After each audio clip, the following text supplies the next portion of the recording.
సాయిరామ్.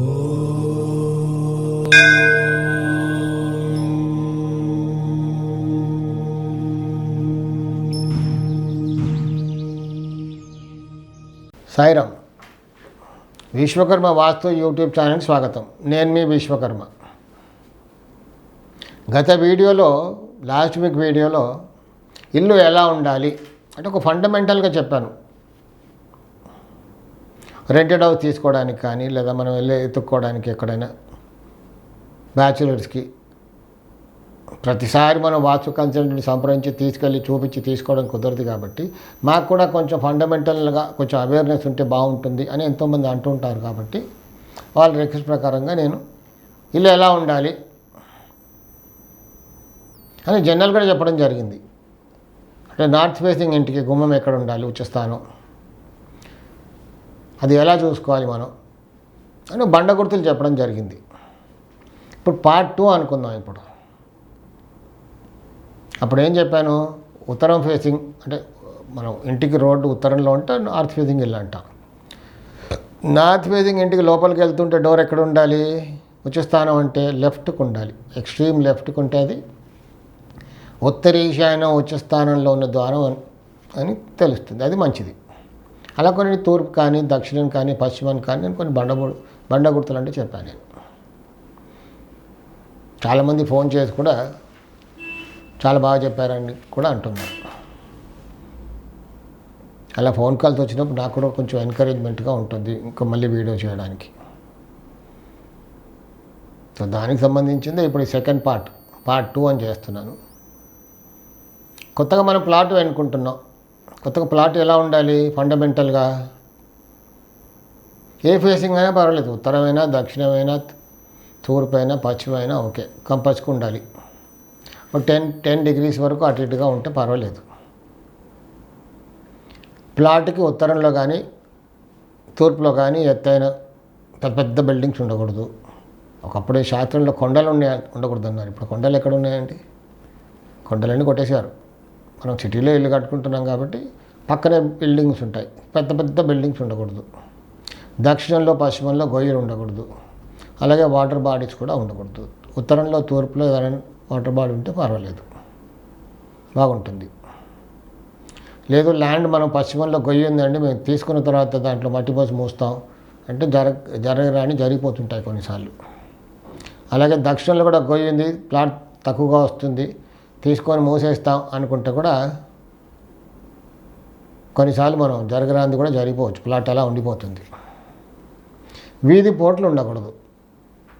అంటే చెడు వీధి పోట్లు, మంచి వీధి పోట్లు ఉంటాయి. వీధి పోట్లు అన్నీ కూడా మంచివే.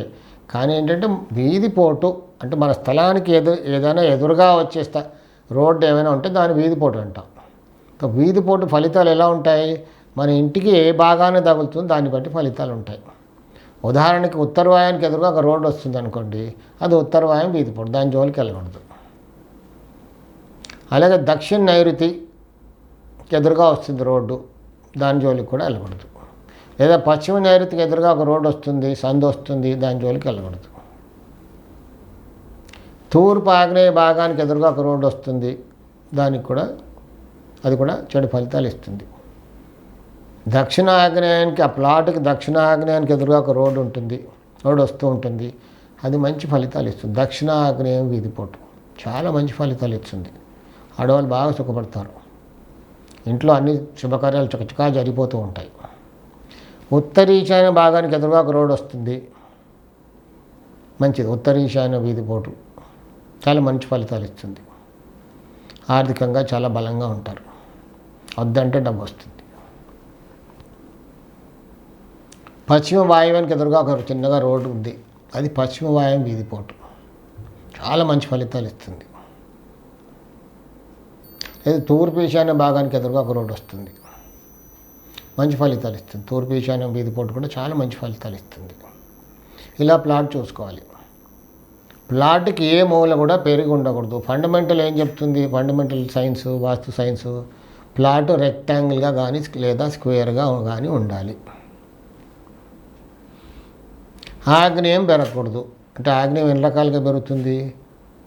ఆగ్నేయం అంటే తూర్పు ఆగ్నేయం, దక్షిణ ఆగ్నేయం రెండు కలిసి పెరిగితే ఆగ్నేయం పెరగడం అంటాం. అలా ఉండకూడదు. లేదా ఊరికే తూర్పు ఆగ్నేయం పెరిగి ఉండకూడదు, లేదా దక్షిణ ఆగ్నేయం కూడా పెరిగి ఉండకూడదు. అలా ఉంటే మనం సరి చేసుకోవాలి. అలాగే నైరుతి పెరిగి ఉండకూడదు. ఇదంతా ప్లాట్ గురించి చెప్తున్నాను. నైరుతి అంటే దక్షిణ నైరుతి పశ్చిమ నైరుతి రెండు కలిసి పెరిగితే అది నైరుతి పెరగడం. అలా పెరిగి ఉండకూడదు. లేదా ఊరికే పశ్చిమ నైరుతి పెరిగింది లేదా దక్షిణ నైరుతి పెరిగింది అలా కూడా ఉండకూడదు, సరి చేసుకోవాలి.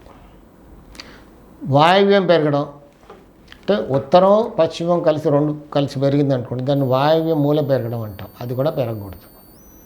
లేదు ఊరికే పశ్చిమ వాయువ్యం పెరిగింది, సరి చేసుకోవాలి. లేదా ఉత్తర వాయువ్యం మాత్రమే పెరిగింది, అది కూడా సరి చేసుకోవాలి. అంటే సరి చేసుకోవడం ఏంటంటే 90 డిగ్రీస్గా చేసుకొని లోపల కాంపౌండ్ వాల్ కట్టేసుకొని మిగతా స్థలాల్ని ఎక్కువ స్థలాల్ని వదిలేయాలి. కానీ కొంతమంది వదిలేయరు. సరి చేసుకున్న తర్వాత ఊరికే ఒక మార్క్ గీస్తారు, లేదా చిన్న గోడ పెడతారు, లేదా భూమిలో చిన్న ఇటుకరాయి వేస్తారు, వదిలేసామనుకుంటారు. దానివల్ల మంచి రిజల్ట్స్ రావు. కొంతమంది ఏకంగా కాంపౌండ్ వాల్ కట్టిన తర్వాత కూడా వదిలేసిన స్థలానికి ఇంట్లోని చిన్న గేట్ పెట్టుకుంటారు, అందులో మొక్కలు పెట్టుకుంటామని. దానివల్ల కూడా మంచి ఫలితాలు రావు, వదిలిపెట్టినా లాభం ఉండదు. కొంచెం ఈశాన్యం పెరగాలి అంటే ఉత్తర ఈశాన్యం తూర్పు ఈశాన్యం కలిసి పెరగడం, ఈశాన్యం పెరగడం. లేదా ఊరికే ఉత్తర ఈశాన్యమైనా లేకపోతే ఊరికే తూర్పు ఈశాన్యమైనా పెరిగి ఉండొచ్చు, మంచి ఫలితాలు ఇస్తుంది. ఇది ప్లాట్కి సంబంధించిన వరకు. మరొక థర్డ్ పార్ట్లో ఎత్తుపల్లాల గురించి చెప్తాను. మిగతా దాంట్లో ఇంట్లో భాగాలు పెరగడం వాటి గురించి మాట్లాడుకుందాం. సాయి రక్ష.